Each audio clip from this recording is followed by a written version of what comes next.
चलिए बुलेटिन की शुरुआत करेंगे बड़ी खबर के साथ। राजधानी रायपुर से बड़ी खबर मिल रही है। ईडी की रेड में 32 लाख कैश बरामद किया गया है। छत्तीसगढ़ के पूर्व सीएम भूपेश बघेल ने कहा है कि सारे पैसे सही तरीके से कमाए गए हैं।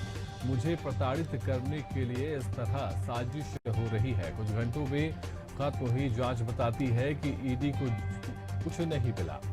पंजाब का प्रभार जब से मिला है उसके बाद साजिश हो रही है। बदनाम और षड्यंत्र करना उद्देश्य है। केवल घर में कैश मिला, मुझसे कोई पूछताछ नहीं हुई। सीएम साय के बयान पर भूपेश ने कहा कि मुख्यमंत्री अपना बचाव कर रहे हैं।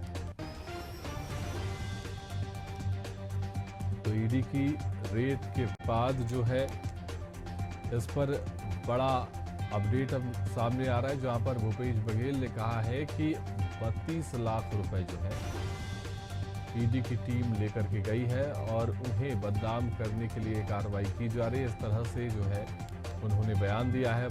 ईडी की रेड में 32 लाख कैश बरामद हुआ है। आपको बता दें, छत्तीसगढ़ के पूर्व सीएम भूपेश बघेल ने कहा है कि सारे पैसे सही तरीके से कमाए गए हैं। मुझे प्रताड़ित करने के लिए इस तरह साजिश हो रही है। कुछ घंटों में खत्म हुई जांच बताती है कि ईडी को कुछ नहीं मिला। पंजाब का प्रभार जब से मिला है उसके बाद साजिश हो रही है। बदनाम और षड्यंत्र करना उद्देश्य है।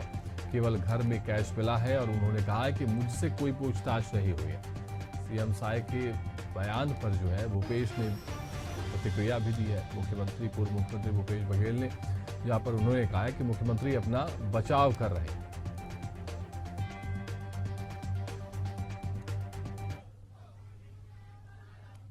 बहुत हम लोगों ने देखा जीरम घाटी में हमारे नेता शहीद हुए हैं।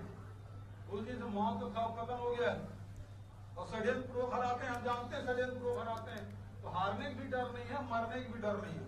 ये मुझे क्या डराएंगे? मुझे ये नहीं कहा कि आप मत जाओ, लेकिन ये भी कहा कि न जाओ तो अच्छा है।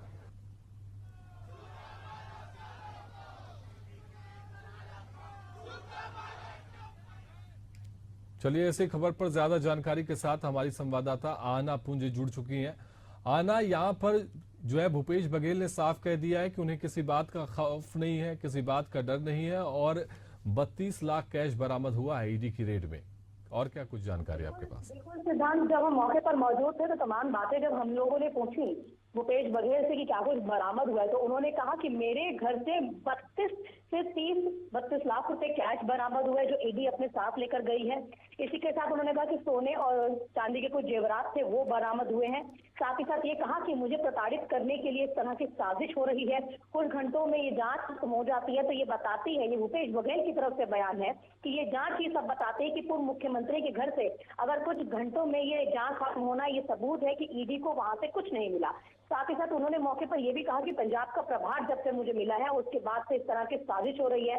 मुझे बदनाम और षड्यंत्र ये किया जा रहा है। उनका उद्देश्य है ईडी का, या फिर इस दौरान वो जो भाजपा की सरकार है उस पर भी वार करते हुए दिखाई दिए। उन्होंने कहा इसी के साथ कि मुझसे कोई पूछताछ ही नहीं की गई, जो घर में कैश मिला वही सब लेकर चले गए। लेकिन एक जानकारी आपको और दे दूं यहाँ पर सिद्धांत, क्योंकि जब वहां पर कार्रवाई हो रही थी तो उस समय पर गाड़ी पर जो ईडी की गाड़ी थी उन पर भी हमला हुआ है। क्योंकि ये तथाकथित शराब घोटाला जो है छत्तीसगढ़ का, जिसमें 2161 करोड़ रुपए का नुकसान जो हुआ था, इसमें ईडी की टीम जो मौके पर पहुंची, 4 गाड़ियां जब मौके पर पहुंची, कई टीम यहाँ पर बन के पहुंची, तो उस जो वहाँ कार्यकर्ता मौजूद है उन लोगों ने ईडी की गाड़ियों पर भी हमला किया, उस पर भी पथराव किया गया है।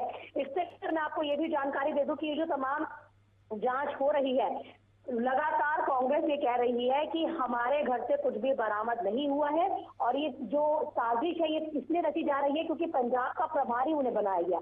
जितने भी 7 साल पुराने केस थे या सीडी कांड भी अगर बघेल कर रहा है तो उसमें जब रिहाई मिल गई, 5 साफ और निकल आके आ गए हैं, तो कोई ना कोई केस में फंसाने की साजिश हो रही है और इसी के तहत अब ये नया केस कहीं ना कहीं लेकर आया जा रहा है। और सुबह 8 बजे से उन भूपेश बघेल के साथ उनके बेटे से तन्ने के खिलाफ यहाँ ईडी की कार्रवाई लगातार जारी थी। 4 गाड़ियों में ईडी की टीम पहुंची। दोपहर को जब गाड़ी हमने देखी भी थी, लाइव एशिया न्यूज के माध्यम से हमें तस्वीरें भी दिखा रहे थे कि 4 गाड़ियां मौके पर पहुंची और मौके पर जब 4 गाड़ियां पहुंचती है दोपहर में, सुबह से कार्रवाई जारी थी और दोपहर में फिर कुछ गाड़ियों को बुलाया गया और उस दौरान वहां पर मशीन बुलाई गई थी पैसे गिनने की, साथ ही साथ सोना चांदी जांचने की मशीन बुलाई गई थी। हालांकि उसके बाद तमाम चीजें जो है वो चीजें वहां से ले जाई गई, लेकिन अभी मौके से जो बरामद हुआ है, भूपेश बघेल ने बताया है कि कैश 32 लाख रुपए के आसपास कैश बरामद हुआ है। इसी के साथ उन्होंने कहा कि कुछ दस्तावेज भी थे जो प्रॉपर्टी के दस्तावेज थे, और मैंने ईडी को कहा कि आप ले जाइए, लेकिन उन्होंने यहाँ पर बीजेपी सरकार के ऊपर वार करते हुए कहा कि मेरे पास कुछ बड़े लोगों के दस्तावेज प्रॉपर्टी के पड़े थे और वो पेपर ईडी अपने साथ नहीं लेकर गई। जी सिद्धांत।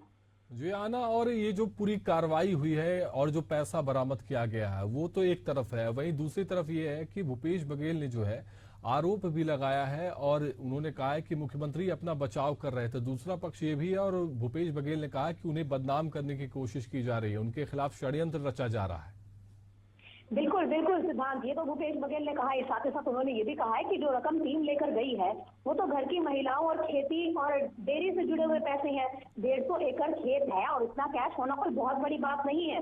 और जब मशीन जिस दौरान वहां पर लेके जा रही थी, तस्वीरें हमने लगातार दिखाई किस तरह से ईडी की गाड़ियों पर पथराव हुआ है, 14 जगहों पर छापे मारे गए हैं। चैतन्य बघेल से अगर बात करें, चैतन्य बघेल से जुड़े हुए जो उनके नाम से जुड़े हुए 14 ठिकाने थे, उन पर छापेमारी भी लगातार हुई है। इसके साथ आपको जानकारी में ये भी दे दूं सिद्धांत कि भिलाई के नेहरू नगर में मनोज राजपूत चरोदा में भी यहाँ अभिषेक ठाकुर और संदीप सिंह के साथ कमल अग्रवाल किशोर राइस मिल दुर्ग और सुनील अग्रवाल ज्वेलर्स है जहाँ पर, इनकी यहाँ भी कार्रवाई की गई है। वहीं भूपेश बघेल से जब एशियन न्यूज ने ये सवाल किया कि क्या छत्तीसगढ़ से पंजाब को साधने की कवायद है, तो उन्होंने बहुत खूब ये जवाब दिया कि मुझे मरने का भी डर नहीं है, मैंने अपने परिवार को खोया है छत्तीसगढ़ के लिए, तो मुझे कोई फर्क नहीं पड़ता कि मेरे खिलाफ कुछ भी हो जाए। जी बिल्कुल आना, तमाम जानकारी के लिए आपका शुक्रिया।